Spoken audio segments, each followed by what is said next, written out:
এতদিন হয়ে গেল, তাও রান্না বান্নাটা ভালো করে শিখলে না বৌমা? রত্নার জামাই তো এক্ষুনি এসে পড়বে। নিজের মেয়ে বলে বলছি না, আমার রত্না হলো রূপে লক্ষ্মী, গুণে সরস্বতী। শ্বশুরবাড়ি যেতেই আলো জ্বলে উঠেছে।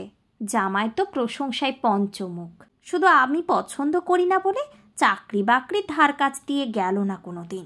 আর তুমি কিনা এই এক ভাঙাচোরা সুক্ত রাততেই হেদিয়ে গেলে। ভাবভঙ্গি দেখে মনে হয় যেন আর কোনো মেয়ে সংসার সামলে চাকরি বাকরি করে না। বাবুর বাবা যে তোমার মধ্যে কি দেখেছিলেন কে জানে। মাথা উঁচু করে ফোড়নের কৌটোটা খুঁজছিল তমালিকা। রোজ রোজ এই একই কথা, একই শোরগোল। মাঝে মধ্যে মনে হয় এই দম বন্ধকর সংসার থেকে পালিয়ে বাঁচি। ও 12 পাস মেয়ে চেষ্টা করে কি হাতি ঘোড়ার চাকরি পেত তমালিকার জানা নেই। তবে তার রোজগারের অঙ্কটাই যে শাশুড়ির চক্ষুশূল তা সে বেশ বোঝে। অনেক হয়েছে, আর নয়। বিড়বিড় করে তমালিকা। অন্যায় যে করে আর অন্যায় যে সহে। কোনো উত্তর না পেয়ে ঝংকার দিলেন ললিতা। সেই কখন বাজার থেকে মাছগুলো এসে পড়ে রয়েছে, তা ধোয়া বাছা কখন হবে শুনি? ওরা কি নিজে থেকেই রান্না হবে? মুচকি হেসে তমালিকা, আপনার গুণী মেয়ে তো এসেই পড়ছে মা, বাকি রান্নাটা না হয় সেই সেরে নেবে। আশা করি সব্বাই হাত চেটে খাবে। রূপে লক্ষ্মী, গুণে সরস্বতীর সঙ্গে রন্ধনেও নিশ্চয়ই দ্রৌপদী। মানে তুমি আমার মেয়েকে অপমান করছো? ওর মতো গুণী হতে পারবে কোনো দিন?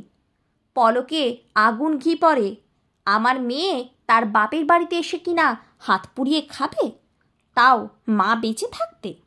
জানো শ্বশুর বাড়িতে ওকে কত খাটতে হয়? সবার কি আর তোমার মতো ভাগ্য যে শ্বশুর বাড়িতে এসে পায়ের ওপর পা তুলে বসে থাকবে? তাহলে না হয় মেয়ের পছন্দ মতো রান্নাটা আপনিই করে ফেলুন।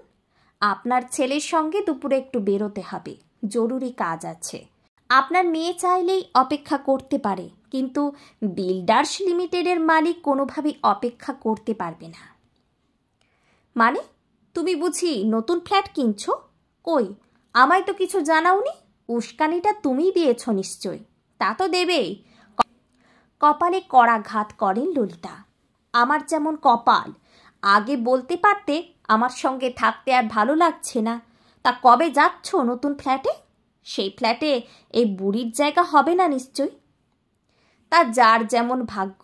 ছাতুবাবু লেনের সংকীর্ণ গলির নোনাধরা বাড়িতে বউ হয়ে এসেছিলাম, সেখানেই মরবো না হয়। তো তোমার শ্বশুর মশাইকে তো নিয়ে যেতে পারতে। ধৃতরাষ্ট্রের মতো অন্ধভাবে তোমায় সাপোর্ট করে। ফ্ল্যাটটা আপনার বাবু নয়, আমি কিনছি। এ কথা সত্যি। এই 4 দেওয়ালের মাঝে থাকতে থাকতে আমি হাঁপিয়ে উঠেছি। নোনার গন্ধে মনেও মরচে ধরে যায়। মানে তোমায় বিয়ে করে বাবুর আত্মসম্মানটুকুও গেছে বুঝি? সে কিনা বউয়ের কেনা ফ্ল্যাটে ল্যাংল্যাং করে থাকতে যাচ্ছে। শুধু আপনার বাবু কেন মা, আপনিও তো যাচ্ছেন। মরতে হলে 10 তলা ফ্ল্যাটের হাওয়া খেয়েই মরবেন। শুধুমাত্র নোনা দেওয়ালের ঝাপটা খেয়ে মরে লাভ আছে? স্তম্ভিত বিস্ময়ে তমালিকার দিকে তাকিয়ে থাকেন ললিতা।